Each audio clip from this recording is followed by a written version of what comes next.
You would have seen yesterday Business Leadership South Africa talking about the grey listing from the Financial Action Task Force. Other analysis suggesting we could lose around 1 percentage point of our GDP if we are grey listed. In other words, because we are not properly managing the way that money goes into and out of South Africa, because we don't have the proper regulations to stop money laundering, to stop people managing money through drugs or managing money through crime or managing money for terrorism through South Africa, other people won't invest their money into South Africa in the same way.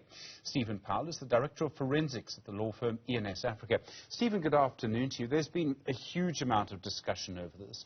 Firstly, when government says it's determined to sort this out, to fix the problems, do you believe them? I do, and I am hoping, Stephen, that they sincerely mean what they say, because whether or not South Africa is going to be grey-listed will largely depend on the seriousness with which the FATF view the measures that have been taken by South Africa. You know, in October 2021 already, the FATF identified weak spots in our anti-corruption, anti-money laundering and anti-terrorist funding regime in South Africa. So we've known about the problems, and they're now assessing our response. And the question will be, are we doing enough currently? This has been a growing problem for a long time, and I've made this point several times because I think it's so important. Even since Cyril Ramaphosa became president and promised an anti-corruption agenda, there's still not enough progress. What the president has done is he's tried to rebuild capacity in some of the state institutions that were deliberately decapacitated under the Zuma regime. And it does take time. So we've seen major changes in leadership at the NPA. We've also seen changes in terms of the Hawks. But what is required, the FATF have indicated that personnel at the Hawks do not understand the complexities around money laundering. And they've recommended a year ago that South Africa should be beefing up the capacity of the Hawks when it comes to forensic investigation. They need to enhance their digital forensic capacity so that they can follow money flows to a much larger degree than the current scenario. But little has been done in terms of that, and it will take some time to find the personnel and to build the capacity that is required. But again, you know, it comes back to if we've been aware of the problem and if the president made these commitments when he came into power, why is it taking so long?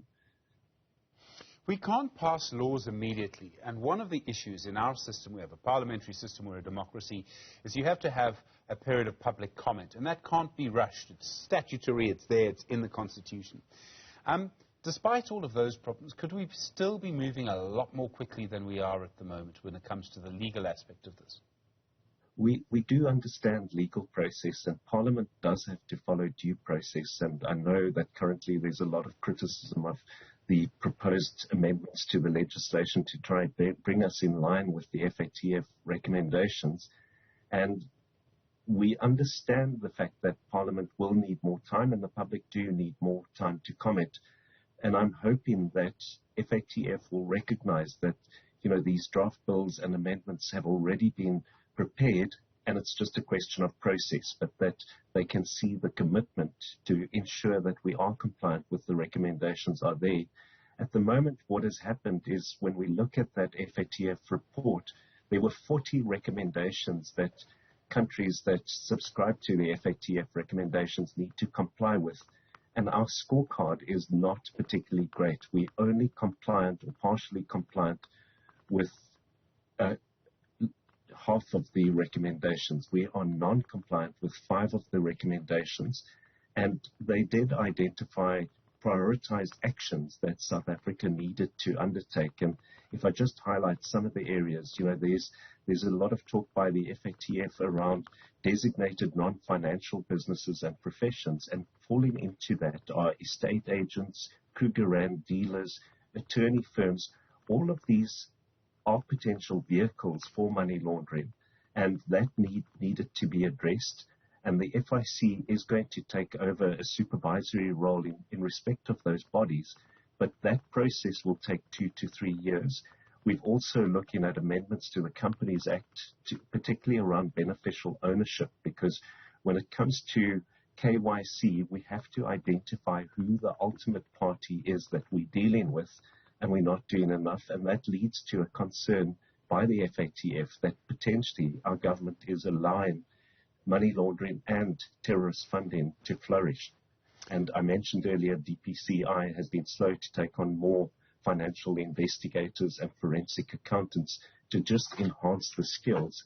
And I'm hoping that FATF, when they consider what is happening in the country, that they see there is commitment in each of these areas, Stephen. Mauritius found themselves on this grey list, and as I understand it, it took them a year to get off it. In other words, they're able to do it quite quickly. If we do end up on the grey list, and I understand there's a sort of 85% chance, would we be able to get off as quickly? I think that's what we need to prioritize. That the experts like Intellidex have indicated that there's a high probability that we will be grey listed. I don't know if I'm just being an eternal optimist, but I am hoping that we don't go through the grey listing, because we are suffering, in our economy at the moment as a result of all the Eskom woes and all of the state capture deficiencies that have been highlighted. So, this will just be a further negative to our country, and I hope we can avoid it.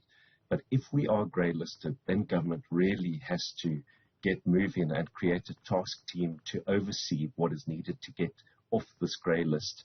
And Mauritius, as you indicated, it was just over a year, 20 months it took them to get off that grey list. And when we look at what they actually did, it's not a lot of work that was required to get them off. And they strengthened their AML, CFT, legal and regulatory frameworks, which is what we are trying to do with the proposed amendments to the Companies Act and the various pieces of legislation.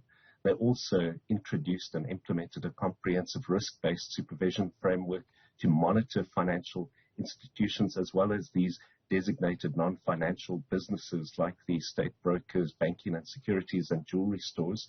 And in South Africa, we have a problem with NPOs.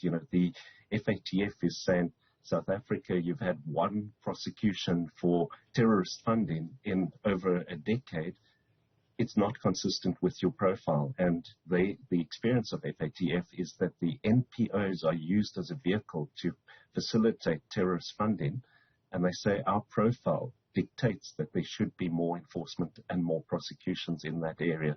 And then if we go back to what Mauritius did, they also improved the process to detect fraud, prosecute, and confiscate illegal proceeds.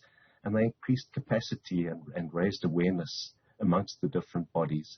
And they've also implemented a data collection system, which is aimed at continuously improving risk detection.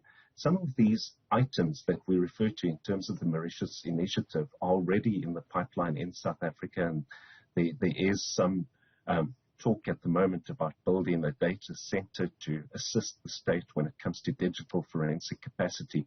So a lot of what is needed is in the pipeline, and it just needs to be coordinated and prioritized. Mauritius, with all due respect to Mauritius, is a much smaller society than us. Much easier to pass a law when you don't have so many different constituencies. Could we actually, just because we're so much bigger, find it harder to do? Typically, countries take a lot longer than the 20 months. So I am very concerned, Stephen, that if we don't prioritize, if we don't anticipate this grey listing and prepare for it, and we don't prioritize what is needed to get off the grey listing, we could be in for a much longer ride. Stephen Powell, thank you, Director of Forensics at the law firm ENSafrica. Really do appreciate the time.